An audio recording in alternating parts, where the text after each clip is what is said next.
بيتم الإنشاد بها والابتهالات بها. نعم.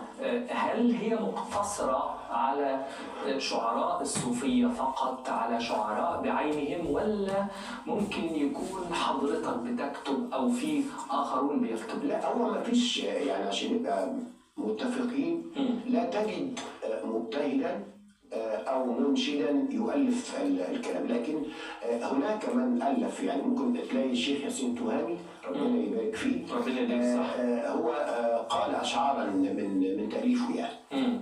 لكن البقية لا، أصل هي الأشياء اللي بالك. يعني أنا النهارده مثلا عندي شعراء في مصر ما شاء الله. يعني في الآونة السابقة كنا نحتاج إلى شعراء كتير جدا، ولكن الآن ربنا وهب لنا في الساحة شعراء عظماء. يعني أنا النهارده هسمعك حاجة عن العيد مثلا من تأليف الأستاذ الشاعر الكبير الأستاذ مديح أبو زيد، وعندنا الأستاذ محمد علي راشد برضه بيألف. خلي بال حضرتك الكلمات الدينية دي مش أي حد يقولها. الشعر دي شعراء مصريين معاصرين. عندنا ما شاء الله كثير من الشعراء. عندنا الدكتور فريد عبد العزيز، عندنا الاستاذ سمير، عندنا الاستاذ احمد مكاوي، عندنا الاستاذ محمد علي راشد، عندنا الاستاذ مديح ابو زيد. ان شاء الله كلهم بيعطونا مبتهلات.